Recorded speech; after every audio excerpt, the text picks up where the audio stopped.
Hello, hello! What's up, everybody? My name is Mike Brown, aka ReviewKingMB, and I just got done watching the Season 4 premiere of Supergirl. And I'll be honest, I went into this a little nervous, a little trepidatious. I didn't love Season 3, especially the finale and some of the things that it seemed like it was setting up. But I did not hate this episode. This episode, at the very beginning, we see that Superman is off planet, which at least they explained and told us from the beginning. So that sets up that Supergirl has been going around saving everyone around the world, as many people as she can. Everything is going great. The moment where she goes up to Jimmy Olsen and says, "I've never been so in control of my life." It's like, okay, so now you know that everything's about to go to shit. Nice telegraphing. And but first, let's talk about Alex and Brainy, I guess we're gonna call him now, Brainiac. I didn't really care for Brainiac. Look, I don't hate the guy. I'm not sitting there stewing and like, get out of my screen. It's just, he's not Win. He's not. And I'm not even saying I loved Win or Win was my favorite, but he did make me laugh more often than not. I did like his sense of humor. It was something about that actor that really worked to bounce off of everyone else's seriousness. This actor, he's trying to fill that role.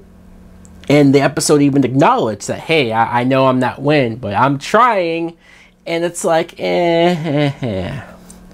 okay, I'll see if I can warm up to you, but still, you'll never be Win.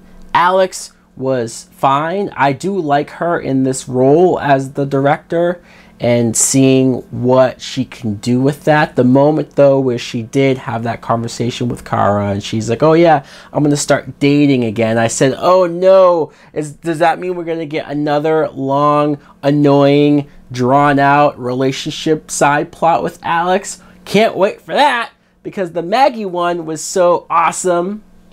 And we see Lena and James Olsen, speaking of great relationships, they're still together for some reason. James is on indictment for being the Guardian. To be honest, I forgot that we found out he was the Guardian. At least we knew, but the public, the world finding out he was the Guardian, I forgot all about that. So, alright, fine. Continuity, that he could get in trouble and be sent away. Lena goes behind his back, of course, because she's a Luthor. She goes and takes care of that problem, gets almost it wiped away clean, although he can't be the Guardian anymore, which is good, which is a good thing, because since Win isn't around, he doesn't have his Alfred, his right-hand man, his guy on the ear, on the computer, so I don't think the Guardian is needed. Lena, though, doing this behind his back, I feel like that's going to be later on once he finds out the reason why they break up.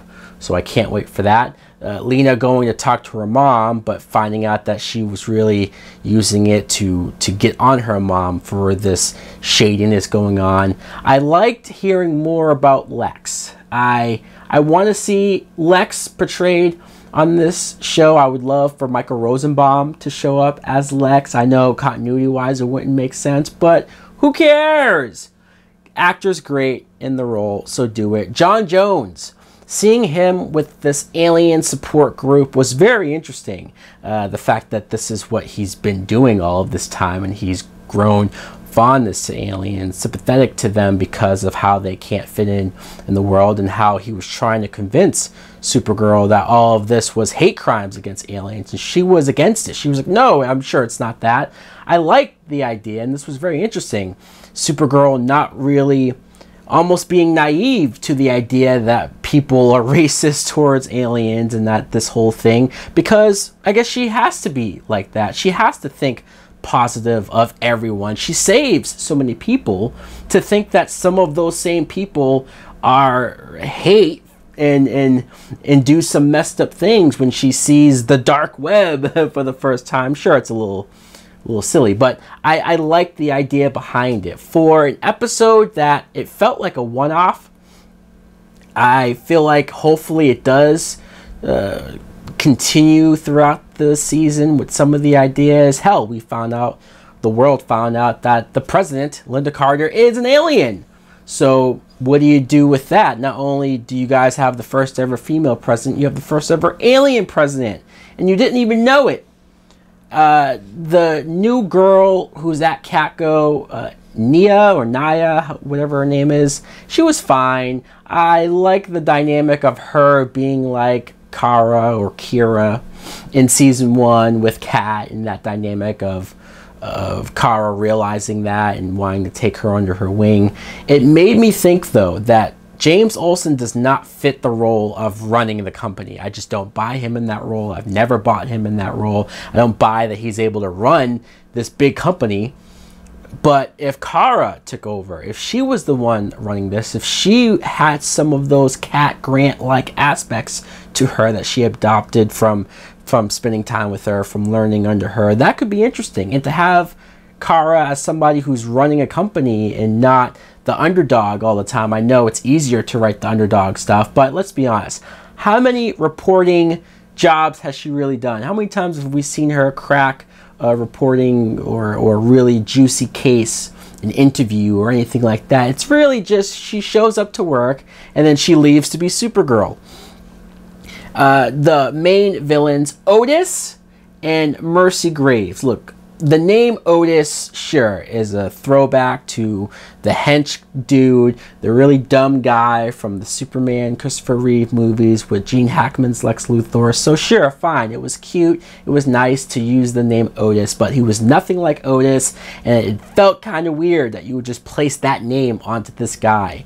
He didn't have to look like the old Otis, but he wasn't even as goofy as he was. I don't know, I didn't really feel the need to not only name him Otis, but to make him the brother of Mercy Graves. Now, I did like Mercy Graves. I liked that they brought that character from Superman, the animated series. I like the actress that they cast, because I remember seeing her in a few stuff a few years ago.